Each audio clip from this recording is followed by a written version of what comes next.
Pointe-Zordan, je suis adjointe aux affaires scolaires et à la jeunesse à la ville de Thionville et je suis vice-présidente en charge de la jeunesse au conseil départemental de la Moselle qui organise cet événement aujourd'hui. Qu'est-ce qu'un événement comme Moselle Gaming Network apporte à la ville ?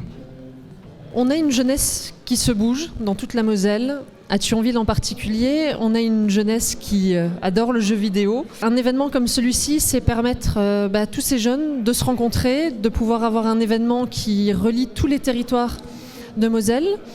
L'événement existe maintenant depuis quelques années, il se développe chaque année. Et est-ce que la ville de Thionville a des idées ou des attentes pour le développement futur de cet événement pour les prochaines éditions ? Des attentes, c'est forcément de faire partie de l'événement, toujours, d'essayer d'être moteur dans ce type d'événement pour la jeunesse, d'essayer toujours de faire mieux, mais surtout de faire avec elle. Et donc c'est ça qui est super intéressant dans ce type d'événement. On a les conseillers départementaux juniors qui sont investis aussi. On a plein de jeunes, on a une junior association qui veut se créer aussi sur Thionville. Je m'appelle Julien, j'ai 14 ans et avec mon ami Quentin, on est en train de faire une junior association pour faire des événements comme à côté ici au replay, au puzzle. On est là surtout pour en créer. Après, on peut aussi y participer comme on avait fait au replay aussi, je crois. Comment vous avez été impliqué ici ?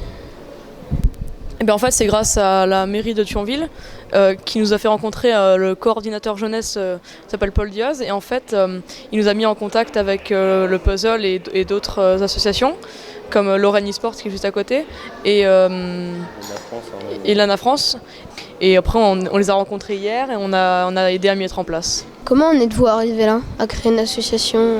Pour faire des événements en France comme ça et pour pas qu'il y ait de problème, il faut avoir une association junior parce que ça nous permettrait par exemple d'avoir des fonds pour mettre des choses dans notre projet. Par exemple là ils ont mis des moyens comme des télés et si on n'est pas une association on pourrait pas faire ça. Et en juin je crois qu'on a eu l'idée de la créer. Après il fallait le temps de faire les papiers, de rencontrer plusieurs personnes et au final on est en décembre et tout se passe bien pour l'instant. Alors bonjour, Pierre-André Gondrexon, je suis le président de l'association l'ANA France, donc une association loi 1901 qui organise des événements de jeux vidéo depuis 2000 un petit peu partout en Lorraine.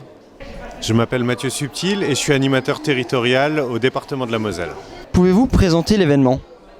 Alors Moselle Gaming Network, c'est un événement majoritairement, c'est un tournoi League of Legends qui se joue donc par équipe de 5 et sur 5 villes simultanément. Et qui est retransmise dans chaque arène des 5 territoires. Donc il y a Thionville, où on est aujourd'hui, il y a Phalsbourg, Vousvillers, Rombat et Folquemont. Et en plus du tournoi principal, il y a donc du commentaire en direct sur chacune des villes et de nombreuses animations, du jeu libre, du jeu de société et ce genre de choses. Comment vous est venue l'idée de cette compétition et dans quel cadre ?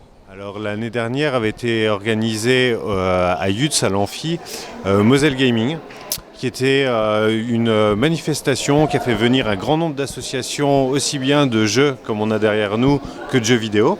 L'idée d'en faire sur plusieurs sites, elle vient de plusieurs discussions en collaboration avec le département, qui nous ont demandé si on pouvait créer des animations sur d'autres villes de plus petite taille. On s'est dit plutôt que de faire un événement à droite, un événement à gauche, essayons de faire un événement global qui rassemble tout le monde.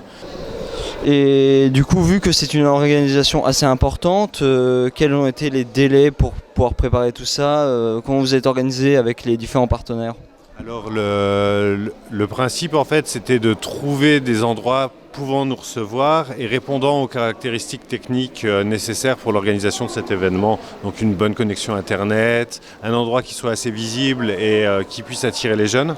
Et je pense qu'aujourd'hui les associations sont capables de se mettre en lien entre elles pour organiser ce type d'événements et participer à des événements qui fédèrent la jeunesse mosellane. Quelle est votre consommation personnelle en jeux vidéo ?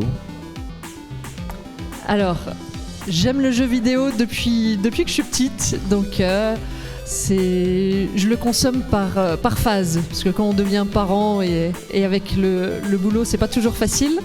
Et je suis un peu accro, c'est-à-dire que quand je me mets dans un jeu vidéo, j'ai beaucoup de mal à lâcher. Donc c'est par phase. Alors après, je suis pas très jeu vidéo en ligne. Voilà, je suis encore dans la phase un peu toute seule avec mon écran et ma manette. Alors j'ai été consommateur, beaucoup oui, quand j'étais plus jeune, que j'avais plus de temps. Maintenant, surtout depuis que je suis organisateur, évidemment, c'est plus compliqué. Mais ça m'arrive évidemment de continuer à jouer régulièrement. Oui. Moi, j'ai joué pendant longtemps à des jeux vidéo. Aujourd'hui, je joue moins. De temps en temps avec le petit à la maison pour lui faire plaisir. Mais c'est vrai que moi, aujourd'hui, je joue beaucoup moins qu'avant. C'est une première nationale, voire même mondiale, d'avoir réussi à créer cet événement en réseau, d'avoir ces 5 territoires qui participent. Donc là-dessus, c'est une vraie fierté au niveau de l'élu en charge de la jeunesse du département que je suis. Et puis, j'ai déjà envie de vous dire à l'année prochaine.